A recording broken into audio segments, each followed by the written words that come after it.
ദേശീയ അന്വേഷണ ഏജൻസി ഈ ആക്രമണവുമായി ബന്ധപ്പെട്ട എന്താണ് ഈ പറഞ്ഞ തെർമൽ ഇമേജിംഗ് അടക്കമുള്ള എല്ലാ കാര്യങ്ങളുമായി ബന്ധപ്പെട്ട് വലിയ സജീവമായ ശാസ്ത്രീയ പരിശോധന നടത്തുന്നുണ്ട്.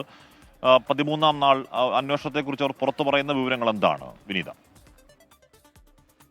ഹാഷ്മി, രണ്ട് അന്വേഷണ സംഘങ്ങളാണ്, NIA-യുടെ തന്നെ രണ്ട് സംഘങ്ങളാണ് അന്വേഷണം നടത്തുന്നത്. ഇതിനോടകം തന്നെ ആ പ്രദേശവാസികളുടെയും ഒപ്പം തന്നെ അവർക്ക് സംശയാസ്പദമായ സാഹചര്യത്തിൽ അവിടെ കഴിഞ്ഞ ദിവസങ്ങളിൽ ഒരു കച്ചവടക്കാരനെ അടക്കം അന്വേഷണ സംഘം ചോദ്യം ചെയ്തിട്ടുണ്ടായിരുന്നു. അവരിൽ നിന്നൊക്കെ മൊഴി രേഖപ്പെടുത്തുന്നുണ്ട്. ഇതിനോടകം തന്നെ നൂറുകണക്കിന് ആളുകളുടെ ആ മേഖലയിലുള്ളവരും ഒപ്പം തന്നെ പ്രദേശത്തെ താമസക്കാർ സംശയാസ്പദമായ സാഹചര്യത്തിൽ കണ്ടെത്തിയവർ ഇങ്ങനെ ഏതാണ്ട് 100ഓളം ആളുകളെ NIA സംഘം ചോദ്യം ചെയ്തിട്ടുണ്ട്. അവരുടെ മൊഴിയടക്കം രേഖപ്പെടുത്തിയിട്ടുണ്ട്. ദൃക്സാക്ഷികളുടെയും ആ മേഖലയിൽ ഉണ്ടായിരുന്നവരുടെയും ഒക്കെ മൊഴി, കൂടുതൽ ആളുകളുടെ മൊഴി കൂടി ഈ ഘട്ടത്തിൽ NIA ശേഖരിക്കാൻ ഒരുങ്ങുന്നു എന്നാണ് നമുക്ക് മനസ്സിലാക്കാൻ കഴിയുന്നത്. ഇങ്ങനെ കൃത്യമായൊരു അന്വേഷണം, ഒപ്പം തന്നെ എല്ലാ മേഖലകളിലും ആ അന്വേഷണവുമായി ബന്ധപ്പെട്ട് NIA അത്തരത്തിലേക്ക് ആഴത്തിലുള്ള അന്വേഷണം തന്നെയാണ് നടത്തുന്നത്. ഇതുമായി ബന്ധപ്പെട്ടുകൊണ്ട് നേരത്തെ തന്നെ ചില ആളുകളുടെ അടക്കം മൊഴികൾ രേഖപ്പെടുത്തിയിട്ടുണ്ട്.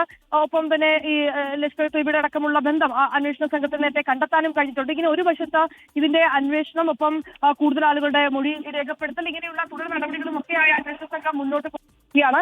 മറുവശത്ത് പാകിസ്ഥാനെതിരെ കൂടുതൽ പ്രതിരോധം രാജ്യം തീർക്കാൻ ഒരുങ്ങുകയാണ്. കൂടുതൽ നിയന്ത്രണങ്ങൾ, അതുമായി ബന്ധപ്പെട്ടുള്ള കൂടുതൽ വിലക്കുകളിലേക്കൊക്കെ തന്നെ എത്തിയിട്ടുണ്ട്. ഇന്നും സമാനമായിട്ടുള്ള തുടർ നീക്കങ്ങൾ രാജ്യതലസ്ഥാനത്ത് ഉണ്ടാകും തന്നെയാണ് നമുക്ക് മനസ്സിലാക്കാൻ കഴിയുന്നത്. ഇന്ന് പ്രതിരോധ മന്ത്രി രാജ്നാഥ് സിംഗ് ജാപ്പനീസ് പ്രതിരോധ മന്ത്രിയുമായി ഇന്ന് കൂടിക്കാഴ്ച നടത്തും. അതിൽ ഈ പഹൽഗാം ഭീകരാക്രമണവും തുടർന്നുണ്ടായ നടപടിക്രമങ്ങളും ഒക്കെ തന്നെ അപ്പോൾ അന്വേഷണം വളരെ സജീവമായി തന്നെ പുരോഗമിക്കുകയാണ്.